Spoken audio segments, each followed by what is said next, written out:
According to Daniel, this is a prophetic red flag, the little horn, Daniel's key to identifying the Antichrist. Right now, as you're watching this, there's a 2,600-year-old prophecy that's been quietly unfolding around us. People have no idea they're witnessing it happening in real time.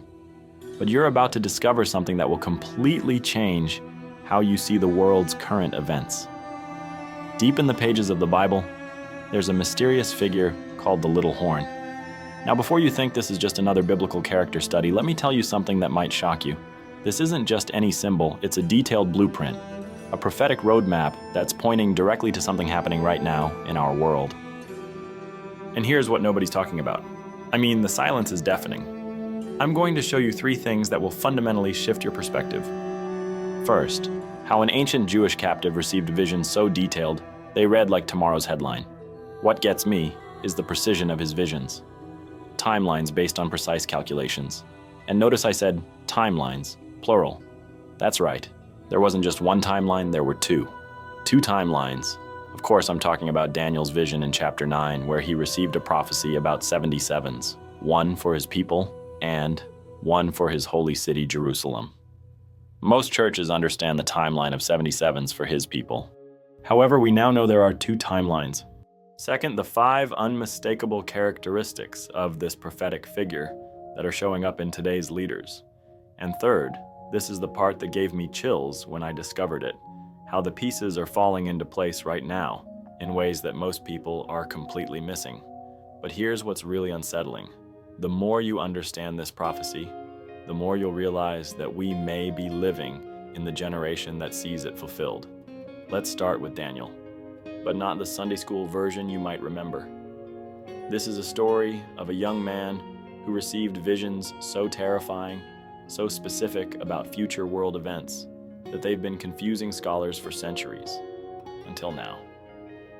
Daniel was captured and taken to Babylon as a teenager, but God gave him something extraordinary, the ability to see through time itself. What he saw in Daniel chapter 7 wasn't just symbolic imagery. It was a detailed preview of world history that's been unfolding exactly as predicted for over 2 millennia. Let me read you Daniel chapter 7, verse 8, and I want you to listen carefully to how specific this gets. While I was thinking about the horns, there before me was another horn, a little one, which came up among them. 3 of the first horns were uprooted before it. This horn had eyes like the eyes of a human being, and a mouth that spoke boastfully. Stop, right there. Notice what just happened. This isn't mystical symbolism. It's a detailed character profile. The little horn has human intelligence, eyes like a human being, and is known for boastful, arrogant speech. But that's just the beginning. The prophecy gets more specific, more detailed, and more unsettling. I'm about to show you 5 characteristics of the little horn that are so precise. They read like a psychological profile of someone who could be alive today. Here's the first trait that should make you pay attention to current world events.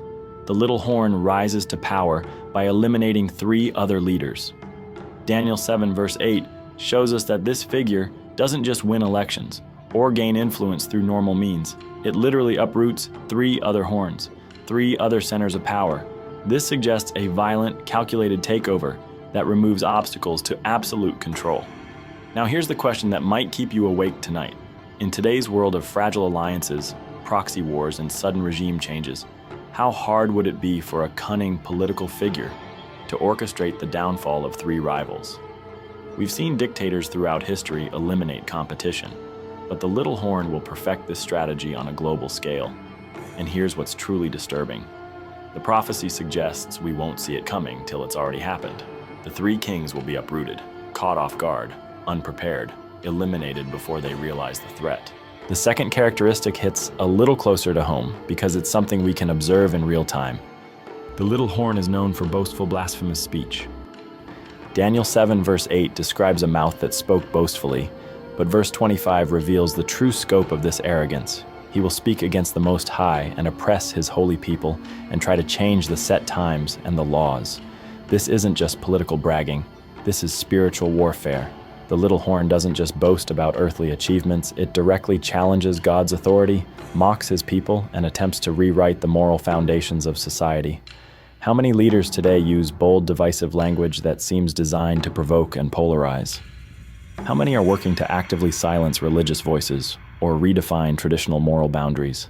The pattern is already emerging, and it's happening faster than most people realize. But the third characteristic is where the prophecy becomes genuinely terrifying. The little horn will wage systematic war against God's people. Daniel 7:25 tells us, "He will oppress his holy people and try to change the set times and the laws.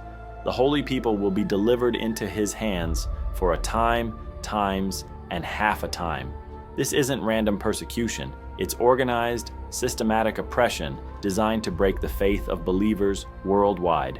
And here's what should alarm you. This persecution is already beginning in various forms around the globe, from churches being shut down to believers being labeled as extremists, from Christian holidays being eliminated to biblical teachings being criminalized.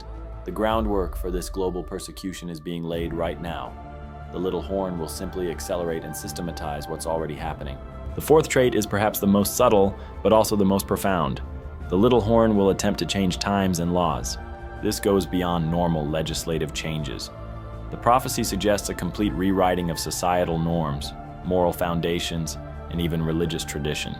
The little horn will present these changes as progress, as evolution, as necessary modernization. And here's the insidious part. In a world that values convenience over conviction, most people will accept these changes without question. How many traditions have already been abandoned in the name of progress? How many moral boundaries have been redefined as outdated? The little horn will complete this progress on a global scale. But here's the fifth characteristic that changes everything. The little horn's power is temporary and limited. Daniel 7:25 specifies that this reign of terror will last for a time, times, and half a time, 3.5 years. Not indefinite, not permanent, limited by God's sovereign plan. This reveals two crucial truths that should give you hope, even in the darkest scenarios. First, God remains in absolute control. The little horn can only go as far as God permits. Second, even in the worst persecution, there's an end date. Justice will prevail, and God's people will be vindicated. Now that you understand these 5 characteristics, here's the question that brings everything into sharp focus. Are we already seeing these traits manifest in today's world leaders and global systems? When we examine current global politics through the lens of Daniel's prophecy, the parallels become impossible to ignore. Political leaders are consolidating power in unprecedented ways. Alliances are forming that seem designed to concentrate authority, and everywhere we look, the world is crying out for someone, anyone, to bring order out of the chaos. Consider the European Union. What started as a simple trade agreement has evolved into a political and military confederation. Its members are diverse yet unified, strong yet fragile, iron mixed with clay, exactly as Daniel described. I'm hearing a lot of people asking the same question. Could this be the revived Roman Empire from which the little horn emerges? I mean, I don't know. It's not my wheelhouse, and I'm not here to speculate either. But here's what most people miss. The little horn won't announce itself with fanfare. It will rise gradually, seemingly offering solutions to impossible problems. By the time people recognize the threat, the consolidation of power will already be complete. And this brings us to the most important connection of all, how Daniel's little horn links directly to the book of Revelation and the figure known as the Antichrist. The little horn of Daniel and the beast of Revelation aren't separate figures. They're the same person viewed from different prophetic perspectives. What Daniel saw as a political rise to power, John saw as a spiritual and supernatural manifestation. But John adds crucial details that Daniel's vision didn't include. This figure will demand worship, will seem to die and come back to life, and will implement a global economic system that requires allegiance to be able to participate. This is where the prophecy becomes immediately relevant to your daily life. The mark of the beast system described in Revelation isn't just about end times theology. It's about economic control, social compliance, and spiritual allegiance. And the infrastructure for such a system is being built right now. Digital currencies, social credit systems, global tracking technology.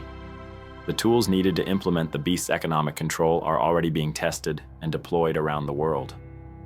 What once seemed impossible now appears inevitable. The Antichrist won't just attempt to oppose Christianity, it will attempt to replace it entirely, positioning itself as humanity's savior and demanding the worship that belongs to God alone. And once he has this global platform, he'll have exactly 42 months, 3.5 years, to implement his agenda. The same time frame Daniel prophesied for the little horn's dominion. This isn't just ancient prophecy, it's a warning system designed to help us recognize when these events begin to unfold. The more we understand these prophetic details, the better prepared we'll be to respond with wisdom instead of fear, with faith instead of panic. The question isn't whether these prophecies will be fulfilled. Biblical prophecy has a perfect track record. The question is, will you recognize the signs when they appear? Will you be prepared for what's coming? And will you help others understand what they're witnessing? Because right now, as you're processing this information, the stage is being set for these ancient prophecies to become tomorrow's headlines. The only question remaining is, how much time do we have left? And then what about the false prophet of Revelation chapter 13, this so-called second beast? How does he fit into all of this? What this false prophet will do during the final week of Daniel reveals the true scope of the end times deception, and it involves power that goes beyond anything we've seen in human history. Revelation 13 verses 13 and 14 tells us exactly how this deception will work. He performs great signs, even making fire fall from the sky to the earth before people's eyes, and he deceives those who inhabit the earth because of the signs he is given to perform. Stop and think about this for a moment. In an age of special effects, deep fakes, and technological illusions, what would it take to convince the world that someone has supernatural power? The answer is simple: actual supernatural power. This false prophet won't rely on camera tricks or stage magic. It will call down literal fire from heaven, perform undeniable miracles, and demonstrate power that no human technology can explain. And here's the crucial detail: these won't be fake miracles. They'll be real supernatural acts powered by Satan himself to deceive the nations. But the miracles are just the setup for something far more sinister. The false prophet's ultimate goal isn't to amaze people, it's to control them. And the method it uses will tap into the deepest human psychological need: the need to belong, to participate, to survive. And here's where the prophecy becomes immediately relevant to your daily life. The mark of the beast system isn't primarily religious, it's economic. But I'm getting ahead of myself. So, I have arranged to meet up again with Leo Respinger and Murray Robinson, both leaders in the United Sovereigns Church located in Wanganui, New Zealand. Leo and Murray are helping me understand a lot about the end times.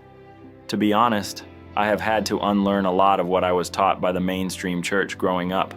Even today, I feel there's a lot of misunderstanding in the churches and from Christians on social media about the end times. So I have a lot of new questions, and I am confident that Leo and Murray have the answers. Specifically, I want to unpack the 7 years from 2029 to 2036, what's commonly known as the 7 years of tribulation. So stay close to me. I know there's a lot of information, it's dense, I get it, and some of you are asking, is this for me? Let me say firstly, yes, it is for you. And so, hang in there with me, and I promise you, I will unpack everything, and it'll be clear and simple to understand. So watch for my upcoming video, and smash that subscribe button, and you'll get notified when my interview with Leo and Murray is uploaded. And lastly, what questions do you want me to ask them? My questions will unpack that 7 years, so I'm going to construct a timeline from 2029 to 2036. That's the period that Leo and Murray locked in. I even made a video about it, and I'll put a link at the end. So tell me what question you want me to ask, and I'll ask it. And guys, do you agree with my understanding? I mean, what parts do you disagree? Genuinely asking. I'm here to learn. My mind is open to consider what you believe, so we can develop a better understanding together. Like an elite special forces team of Navy SEALs. In an investigation, details matter. As Jack Reacher says, in an investigation, details matter. And I'm here to discuss, I'm not here to preach at you, because while I may have questions about the final week, I'm sure about one thing. We're on the edge of DEFCON 1, get ready for war. Like, wake up, prepare for war, because it's coming. 2029 and the red horse of Revelation rises. Are you ready for what's about to happen? All right, guys, let's get to work.